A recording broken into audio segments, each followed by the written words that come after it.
Perek Mishamei Stav Kufmem Dalid, sponsored the Refuah Shlema for Yaakov Meir ben Fruma. We begin with the Mishnah. The Mishnah discusses adult heirs or a wife included in her husband's estate that invested and improved the estate before its distribution. Are the profits shared or do they belong to them?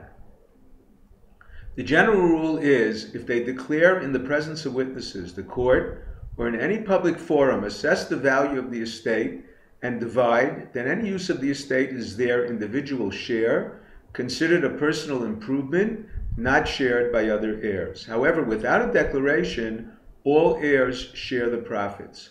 Rava qualifies this to improvements made from funds of the estate. However, if the investment is personal funds or their work, even without the declaration, the profits are theirs. However, profits that can be generated equally by all the heirs or their individual investment was insignificant, such as guarding a cistern's water supply, then all share the profits equally. Gemara discusses a case where one invests the estate funds is entitled to the profits without a declaration. Rava states a great Torah scholar, like Rav Safra, who would not engage in business on behalf of even younger brothers at the expense of his learning. On the other hand, a wife who does not make a declaration shares her profits, although she does not generally engage in business. Without a declaration, it is assumed her intent is to invest on behalf of the estate. Despite this ruling, we cannot infer from adult sons her declaration transforms her intent from the estate to personal investment, since she is praised on behalf of her efforts for the orphans. Perhaps she would forego her personal benefit even after a declaration. Rabbi Chanina discusses a rabbinic law without an apparent explanation, a hilchasa below taima. The eldest son who marries first and to a virgin acquires the house his father built or designated for the wedding. The Gemara discusses the dimensions of this house. Number one, the wedding took place on the ground floor of a two-story house, entitling him only to the ground floor, the second floor being a separate apartment. Number two, the Gemara leaves unresolved the portico in an inner apartment that is accessed by the outer apartment. Perhaps he acquires both, where the wedding took place in the inner. However, if the father leaves even a hung pot of food, sandal, or cup of oil, indicating he intends to continue using the house, the son does not acquire. The Gemara brings two additional examples of a hilchasa below taima. Number one who assigned his whole estate to his wife, intended her to be its administrator. The Rabbanan assume a father would not disinherit his sons for her sake. Number two, the law of Ma'amid Shloshtim. One who deposited money decides to gift it to another. There is no requirement for a kinyan in the presence of the giver, the recipient, and the depositor. Now we move on to a new Mishnah.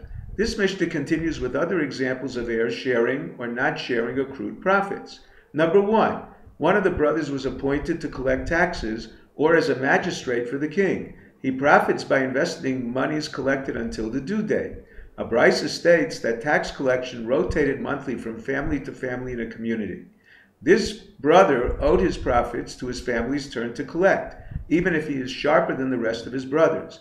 Therefore, any profits accrued are shared by all the brothers. However, if his appointment was based on his own merits, profits accrued are his. Brisa teaches a condition an heir must fulfill to be supported by the estate. He must remain home. If he enrolls in a yeshiva away from home, where his expenses are greater, he is entitled only as much as his other brothers. Any more is deducted from his inheritance. Number two, a brother was careless with his health and got sick. He must pay his medical bills. If his illness was beyond his control, his medical expenses are paid from the estate. Now we move on to a new Mishnah. It was customary for friends of a groom to act as shushvin groomsmen. They would bring gifts provided by their father and celebrate with him some or all of the wedding feasts, with the expectation he will reciprocate. The Mishnah teaches that if the groomsman marries after his father's death, his gifts belong to the estate. It is akin to a loan owed to the father, enforceable by the court. A question. Brisa teaches the law differently. A groomsman's reciprocity after the father's death is awarded to his groomsman. Only the deceased father's obligation for reciprocity comes from the estate. The answer. Number one, Rabbi Yochanan amends the Mishnah to agree with the Brisa. Number two, Rav Asi distinguishes between the Mishnah and the Brisa. The Mishnah refers to a non-specific gift. The father did not specify he was sending it for a particular son. The Brisa refers to a specific gift as stated, Sholach lo aviv. Number 3, Shmuel explains the Mishnah exempts a groomsman from reciprocating to the brother's yavam. Although his brother is entitled to the deceased brother's estate, it does not include his groomsman's gift. It is not inherited by the brother because he only inherits the deceased's possessions.